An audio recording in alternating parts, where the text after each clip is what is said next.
에베소서 2장 1절과 7절을 통해서 변화된 우리의 신분에 대해서 살펴보려고 합니다. 본문을 통해서 우리가 예수 믿기 전 상태가 어땠고, 그리고 또 예수 믿은 다음에 우리가 받은 은혜와 복이 무엇인지, 우리의 변화된 신분이 무엇인지 우리가 한번 살펴보고, 이렇게 변화된 우리가 해야 될 일이 무엇인가를 살펴보려고 합니다. 이 예수님을 믿지 않는 사람들, 그들의 영적인 상태가 뭔가 오늘 본문은 말씀을 하고 있습니다. 예수님을 믿지 않는 사람들의 영적인 상태가 어떨까요? 오늘 본문은 예수님이 허물과 죄로 죽었던 너희를 살리셨도다 라고 말씀을 하고 있습니다. 그러니까 예수님을 믿기 전에 우리들의 상태는 허물과 죄로 죽은 상태다 라는 얘기를 지금 하고 있습니다. 내가 언제 죽었다고 그래? 라고 생각할 수 있는데, 몸은 살아있지만 영혼이 죽은 상태다 라는 얘기를 지금 하고 있어요. 그래서 예수님이 우리를 살리셨는데 우리의 몸을 살린 게 아니고 우리의 죽은 영혼을 살린 거다 라고 이해를 하면 되겠습니다. 예를 들어서 가전제품 선풍기가 있어요. 그런데 겉모양을 보면 분명히 선풍기가 아무 이상이 없잖아요. 그런데 전기 코드를 꽂지를 않으면 선풍기가 돌아갈까요? 안 돌아갈까요? 안 돌아가지요. 근데 전기 코드를 꽂고 스위치를 누르면은 이제 선풍기가 작동이 되는 거죠. 그것처럼 우리 몸에 영혼이 들어가 있는데 우리 몸을 보면은 멀쩡하다고 말이죠. 살아있다라는 거죠. 별 이상이 없다라는 거죠. 근데 이 영적인 코드가 전기가 뽑혀 있는 것처럼 영혼이 죽어 있어요. 그래서 영적인 아무 감각을 느끼지 못하게 되는 것입니다. 그 속에 성령이 들어갈 때 비로소 영혼이 살아나서 영적인 기능을 발휘할 수 있게 되는 거다. 그런데 사람들은 육체만을 보기 때문에 내가 언제 죽었다고 그래? 라고 얘기하지만 하나님 보시기에는 그 영혼이 이미 허물과 죄로 죽은 상태다 라고 진단한다. 이런 것을 우리가 알아야 되지요. 그래서 허물과 죄는 무언가? 네이버에서 허물을 검색해 보니까 허물이란 잘못 저지른 실수, 그것이나 아니면 남에게 비웃음을 살만한 거리, 뭐 이렇게 지금 설명을 하고 있어요. 근데 창세기를 보면은 내가 무슨 허물과 죄가 있기에, 내가 무슨 허물과 죄가 있기에, 뭐 이런 용어가 계속 반복되고 있는 것을 볼 수 있어요. 그래서 성경에서는 허물과 죄를 뭐라 그럴까? 짝으로 이렇게 쓰고 있는 경우가 많아서 허물과 죄를 비슷한 걸로 놓고 보고 있다. 죄는 무언가 하나님의 명령을 어기는 것, 바로 그것이 죄고, 신약의 죄 개념으로 보면은 하나님이 보내신 예수 그리스도를 믿지 않는 게 그게 제일로 큰 죄다는 것을 우리가 알아야 돼요. 근데 죄를 지으면 형벌이 따라오게 되는데 죄의 싹은 사망이라 그랬잖아요. 그래서 죄를 지으니까 사망을 당하게 돼요. 그래서 예수를 믿지 않는 사람들은 허물과 죄로 이미 죽었다. 몸은 살아있지만 영혼이 죽었다라는 것을 우리가 알 수가 있는 것이죠. 아담이 범죄했어요. 네가 선악과를 따먹으면 정령 죽으리라 그랬잖아요. 근데 아담이 선악과를 따먹고 하나님 앞에 벌을 받죠. 그죠? 네가 이마에 땀을 흘리고 수고하여야 먹고 살 거다라는 벌을 받죠. 근데 아담이 바로 죽었어요? 안 죽었어요? 안 죽었죠. 그죠? 육체는 바로 안 죽었죠. 그러나 영적인 관계에 있어서 하나님과 관계는 어떻게 돼요? 끊어졌어요. 그래서 그 증거가 뭐냐면 에덴 동산에서 추방한 거죠. 니하고 나하고 같이 살 수가 없어. 이제 죄를 지었으니까. 그래서 이제 에덴 동산에서 추방을 하게 된 것. 바로 그것이 영적인 죽음을 상징적으로 보여주고 있는 거다라고 볼 수 있어요. 그래서 오늘날도 예수 그리스도를 믿지 않는 사람은 육체는 멀쩡하게 살아있고 우리보다 더 건강하게 활동할 수 있지만 하나님 보실 때 그 영혼은 이미 죽은 거다. 작동하지 않고 있는 죽은 영혼이다 라는 것을 우리가 알아야 됩니다. 그래서 예수 믿지 않는 사람들은 그러면 이제 영적으로 살 수가 없고 육체적으로 살 수밖에 없잖아요. 그러면 예수 믿지 않는 사람들은 어떻게 사는가? 그거예요. 우리가 예수 믿기 전에는 어떻게 살았는가? 지금 예수 믿지 않는 사람들은 어떻게 사는가? 오늘 세 가지로 얘기합니다. 첫째, 세상 풍조를 따른다 라고 말하고 있어요. 2절 보면 그때 너희는 그 가운데서 행하여 이 세상 풍조를 따르고 라고 말하고 있잖아요. 그러니까 예수 믿지 않는 사람들은 세상 풍조를 따르며 살아요. 쉽게 말한다면 세상 유행을 따라서 산다고 할 수 있고, 사탄이 만들어 놓은 그 가치관을 따라서 산다라고 볼 수 있고, 하나님과 관계없이 산다, 육체만을 위해서 산다, 뭐 그런 뜻으로 우리가 이해해 볼 수 있어요. 그래서 예수 그리스도를 믿지 않는 사람들은 영적인 삶을 살지 아니하고 세상적인 삶을 사니까 세상의 풍조를 따라서 산다. 하나님과 관계없이, 하나님을 찾지 않고 하나님과 관계없이 사는 삶을 산다라고 지금 얘기하고 있는 거죠. 예수 그리스도를 믿는다고 하는 사람들 중에서도 하나님과 관계없이 세상 사람들과 비슷하게 살고 있는 경우들도 많이 있는데, 예수를 믿지 않는 사람들은 아예 그렇게 세상 풍조를 따라서 살 수밖에 없다라는 거예요. 예수를 믿는 사람들이 세상 풍조를 따라 살면은요, 조금 양심의 가책을 느낄 수 있어요. 뭐 그냥 쉽게 예화를 든다고 한다면은, 예수를 믿는 사람이 예를 들어서 남몰래 술을 하고 담배를 핀다 그러면은 조금 어떻게 돼요? 죄책감을 갖고 조금 부끄럽고 끊어야지, 뭐 이런 마음을 갖게 돼요. 근데 예수 안 믿는 사람이 술 먹고 담배 피우면 전혀 그런 의식 없어요. 그죠? 예수 안 믿는 사람들이 어떻게 돼요? 주일 좀 어기거나 하나님 말씀 어기면은 큰일 났네, 이렇게 우리가 회개하지만, 예수 안 믿는 사람들은 그런 거 없어요. 회개 안 해요. 그냥, 그죠? 그러니까 그 사람들은 그렇게 살 수밖에 없는 거다. 세상 풍조대로 살 수밖에 없는 거다. 왜 그렇게 사냐고 물어볼 필요가 없는 게, 그렇게 살 수밖에 없는 거다. 이런 것을 우리가 알아야 돼요.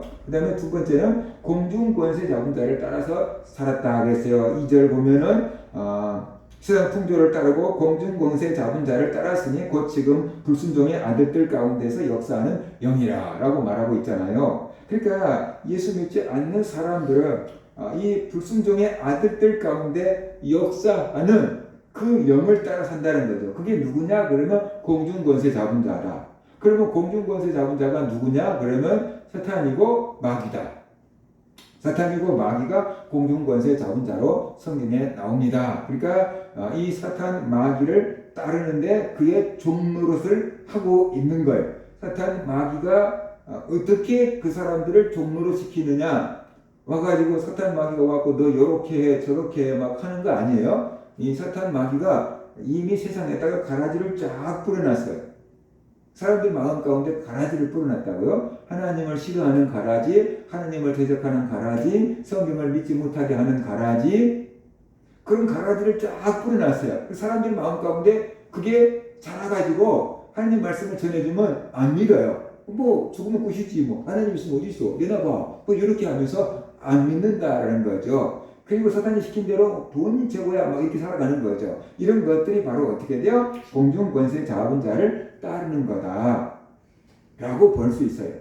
가라지, 잘못된 사상, 진리가 아닌 잘못된 생각, 가치관을 심어 놓은 거예요. 근데 사탄이 뿌려놓은 게 아니고 사탄의 종들이, 그 안 믿는 사람들이 뿌려놓은 거예요. 자, 옛날부터. 그게 이제 우리 마음 가운데 들어와가지고 어떻게 돼요? 그게 싹이 나니까 그렇게 살아갈 수밖에 없게 되는 거예요. 그래서 바로 그것이 이 공중 권세자를 잡은 자를 따른 거다. 근데 사람들이 말하죠. 안 믿는 사람들은 다 사탄 마귀 종노릇 하고 있습니다. 그러면 내가 언제 사탄 마귀 종노릇 해요? 난 내 생각대로 사는 거예요. 뭐 이렇게 생각을 하는 거예요. 근데 내 생각대로 사는 게, 그 생각이요, 들어가 있는 게 있으니까 생각이 나오는 거예요. 이미 세상적인 가치관이 자한테 들어가 있으니까 세상적인 가치관이 나오겠죠. 근데 그게 자기 생각이라고 하는데 어떻게 돼요? 주입되어 있는 거예요. 간단하게 얘기해보면 이래요. 우리나라 사람들한테 독도는 누구 겁니까? 라고 물어보면 뭐라고 대답할까요? 우리나라 학교에서 배운 사람들은 우리 땅이요 그래요. 그러니까 자, 일본에서 이제 그 교육을 받은 일본인 학생들한테 독도는 누구 겁니까? 그러면 뭐라 그래요? 일본 거다 그래요. 근데 한국이 불법 점거하고 있다 그래요. 그게 왜 그러냐 그러면, 일본 사람들은 교육에서 그게 자기 건데 한국이 불법 점거하고 있다고 학교에서 가르친 거거든요. 그러니까 자기들 학교에서 배웠으니까 그게 옳은 걸로 어떻게 해요? 믿어요. 우리나라 사람들이 어떻게 돼요? 독도는 우리 땅이라고 노래도 부르고 학교에서 가르쳐주고 또 우리나라 사람들이 지키고 있고 그래요. 그러니까 당연히 독도는 우리 거라고 우리는 생각하는 거예요. 그죠? 그러니까 똑같은 것을 놓고도 교육이 다르니까, 저 배운 게 다르니까 서로 생각하는 게 다르잖아요. 다 자기들 거다고 얘기하잖아요.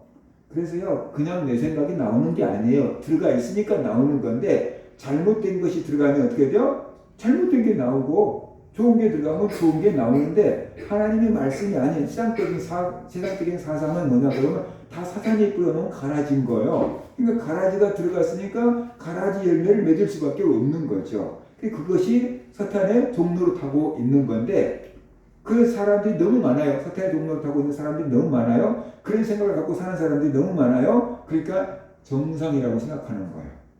뭐 동화 같은 데 보면 그런 얘기 나오잖아요. 눈이 하나밖에 없는 그 나라에 눈이 2개짜리가 갔더니 사람들이 다 아주 이상한 놈이 왔다고 그랬다는 거예요. 그러지 않겠어요? 모두가 다 눈이 하나짜리인 나라에 눈이 2개짜리인 사람이 갔다고 하면 어떻게 돼요?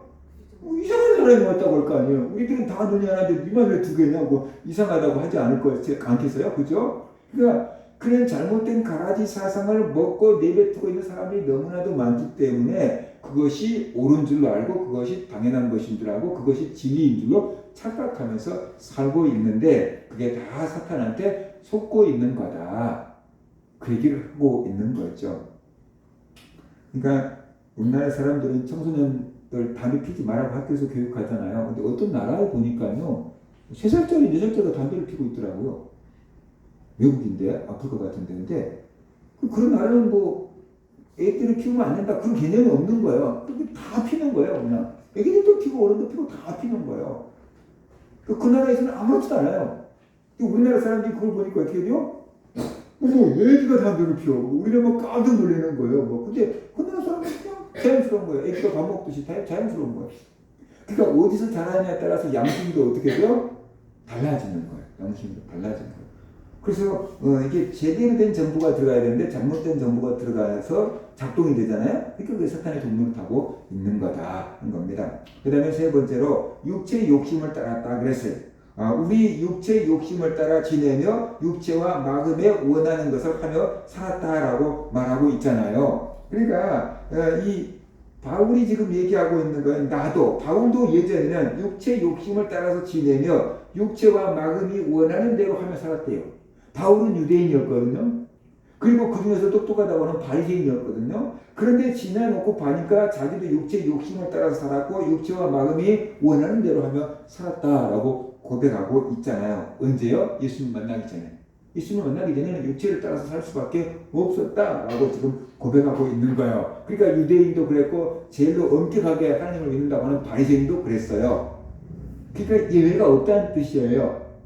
누구나 예수를 믿지 않는 사람은 육체를 따라 살 수밖에 없고 누구나 성령 받지 않은 사람은 육체의 욕심을 따라서 살 수밖에 없다. 그 얘기를 지금 하고 있는 거죠. 자, 그러면은 이 세상 풍조를 따르고 공중 권세 잡은 자를 따르고 그 다음에 육체의 욕심을 따라 살면은 결과가 어떻게 되느냐라는 것이에요. 허물과 죄로 죽게 된다라는 것입니다. 지금까지 예수를 믿지 않고 세상 풍조를 따르고 공중 권세 잡은 자를 따른 사람들은 지금 허물과 죄로 죽은 상태라고 하고 있잖아요. 그러니까 그런 사람들은 몸은 살아있지만 그 영혼이 이미 죽은 존재로 살고 있는 거다라는 것이. 근데 육체가 살아있으니까 영혼이 죽었다는 것을 못 느끼는 거죠. 내 영혼이 죽었다는 것을 못 느끼는 거예요. 감각이 없는 거예요. 양심이 무뎌져서 감각이 없는 거예요. 그러니까 아무 이상이 없는 것처럼 살고 있는 거예요. 그 다음에 그렇게 살면 하나님의 진노를 받게 돼요. 3절을 보면은 전에는 우리도 다 그 가운데서 우리 육체의 욕심을 따라 지내며 육체와 마음에 원하는 것을 하며 다른 이들과 같이 본질상 진노의 자녀였더니 라고 말하고 있잖아요. 본질상 진노의 자녀였다라고 말하고 있어요. 그래서 이렇게 살면은 하나님의 진노를 받게 된다. 하나님 앞에 심판을 받고 멸망을 당하게 된다는 것이에요. 그런데 예수님이 우리를 구원해 주셨다라고 본문은 말하고 있어요. 예수 믿기 전에 우리의 신분은 이렇게 허물과 죄로 죽은 상태였고 하나님의 진노의 대상이었는데 예수 그리스도가 우리를 구원해 줬다라고 지금 얘기하고 있어요. 예수님이 어떻게 우리를 구원하십니까? 십자가에 흘리신 대속의 피로 우리를 구원하지요. 죄를 지으면 죄값으로 죽어야 돼요. 그런데 예수님이 우리의 죄를 대신 지고 우리 대신 죽어주셨어요. 그것이 바로 십자가에 못 박혀서 죽임 당하신 거예요. 그래서 예수님이 우리 대신 피 흘렸고 예수님이 우리 대신 죽으셨고 예수님이 우리의 죄값을 지불하신 거예요. 대신. 근데 이제 우리가 그 예수 그리스도를 믿기만 하면은 이제 너 죄값은 이미 예수님이 다 지불해서 하나님이 그렇게 하시고 우리의 죄를 다 용서해 주시고 우리를 구원해 주신다. 그것이 성경의 복음이잖아요. 예수님이 우리 대신 십자가에서 죽으셨고 우리는 그 예수님을 나의 구주로 믿으니까 나의 모든 죄값은 다 지불되고 용서받고 허물과 죄에서 구원을 받게 됐고 우리의 모든 진노가 다 떠나갔고 하나님의 진노에서 우리가 구원을 받게 되었다라는 것이에요. 그래서 우리가 이 변화된 신분을 알아야 돼요. 내가 예전에는 허물과 죄로 죽었었는데 이제 예수 그리스도를 믿음으로 허물과 죄에서 살아났고 그 다음에 진노가 다 물러갔다. 나는 심판을 받지 않는다. 나는 구원받았다. 라는 그런 믿음을 우리가 가져야만 한다라는 것입니다. 그래서 내가 이렇게 구원받았음을 확신할 때 그 안에 기쁨이 있고 평안이 있게 되고 하나님 앞에 감사할 수가 있게 되는 거죠.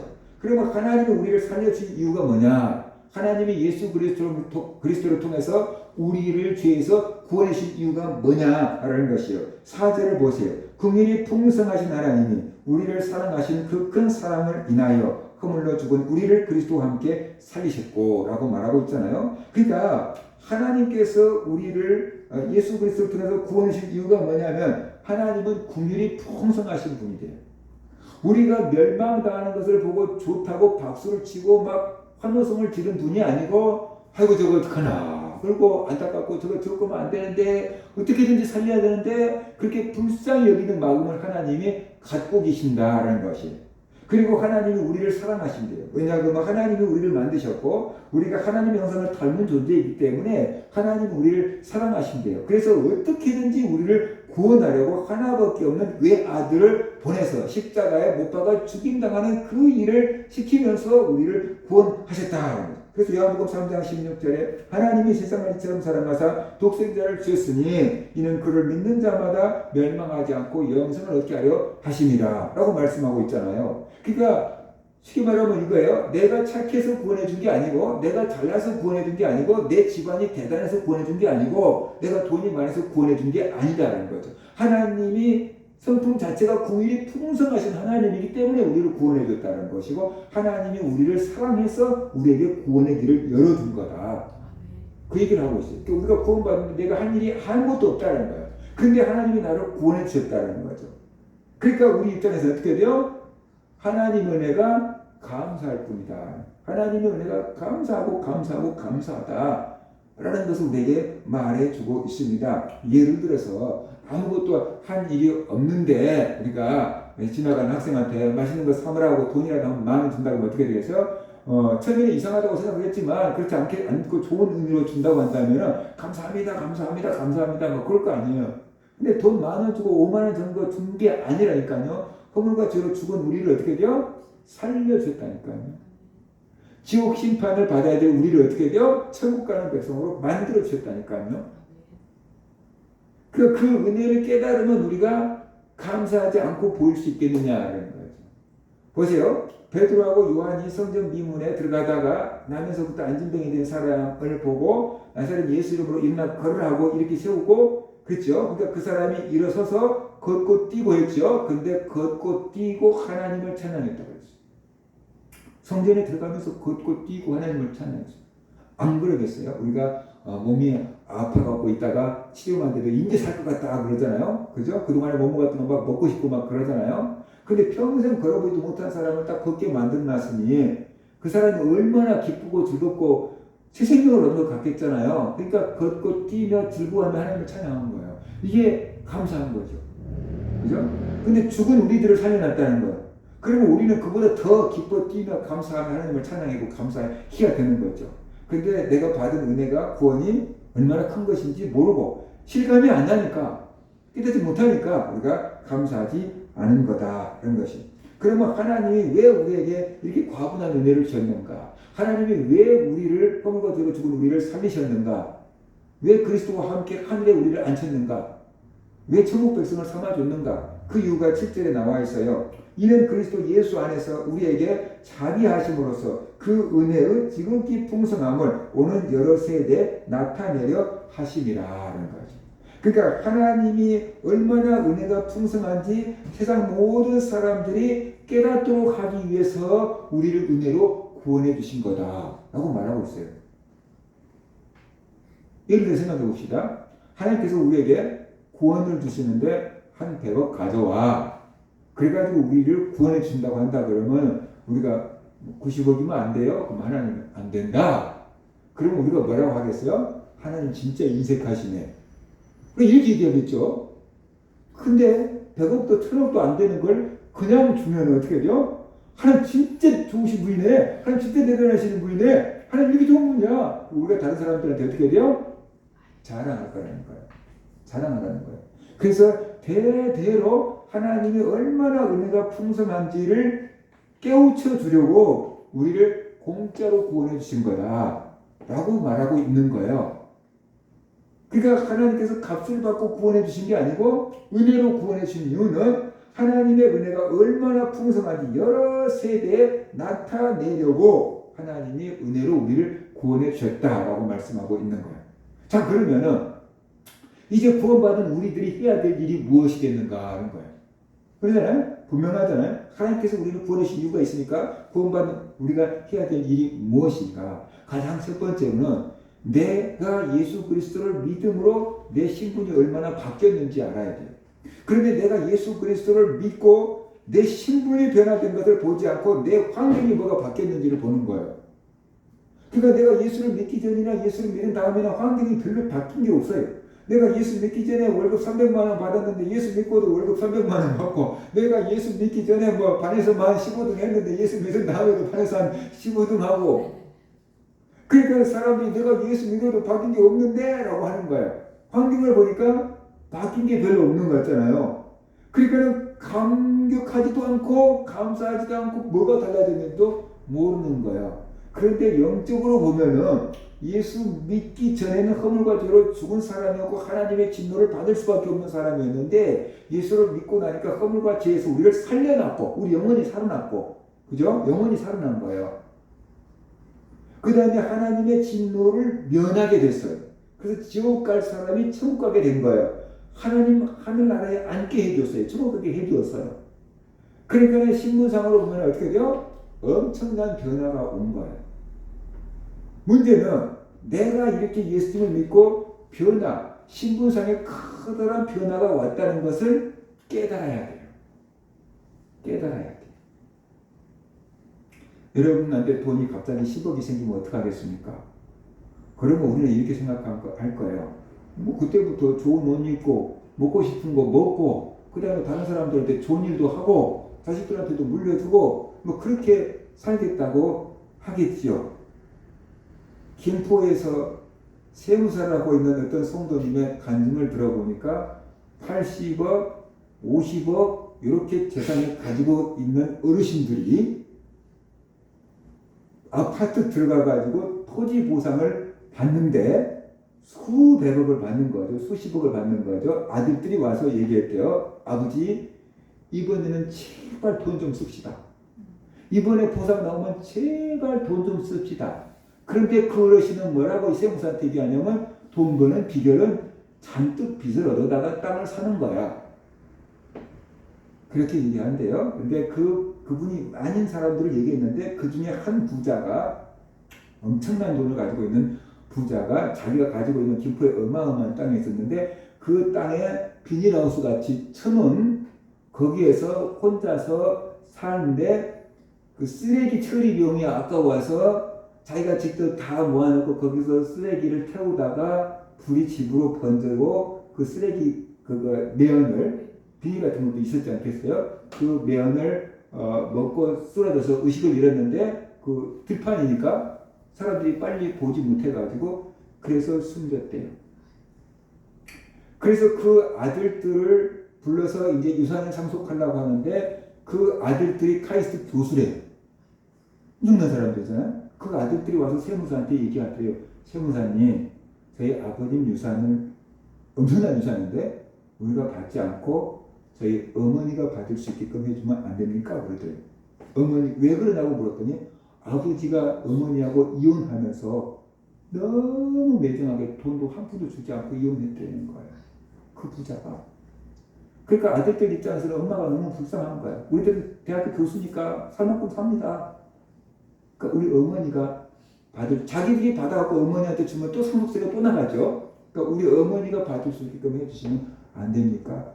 그러대요. 그래서 그분이 그랬어요. 하나님이 주신 재물은 쓰는 거야.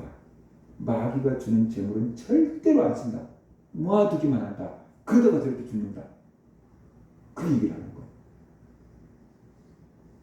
자기한테 찾아온 사람은 아무리 못해도 50억, 100억, 수백억 이상 있는 사람이 자기한테 찾아온대요. 세무법인을 하고 있으니까. 그런데 그 사람들이 이 옷을 몇 년 입었냐고 하면 5년 입었다 그러고 10년 입었다 그러고 옷을 살 줄 아는데. 그리고 꼭 노숙자처럼 다닌대요. 모으기만 하지 쓸 줄을 모른대요. 너무 안타깝잖아요. 그리고 죽어요.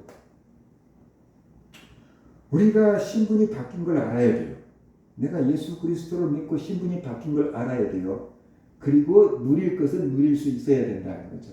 믿음으로 누릴 수 있어야만 된다라는 것입니다. 그리고 나를 구원해 주신 그 하나님의 은혜를 증거하며 간증하며 감사하며 살아야 된다. 그럴 때 하나님이 영광을 받으시고 우리를 구원하신 목적이 성취되게 되는 거다. 그래서 내가 예수 믿고 뭐가 달라져서 환경을 바라보지 말고 예수 믿고 내 신분이 얼마만큼 달라졌는지를 깨닫고 이제 그 하나님의 백성의 신분에 맞게끔 사시고 그 다음에 그 하나님을 자랑하면서 간증하면서 사는 그런 성도들 되시기를 주의 이름으로 축원합니다.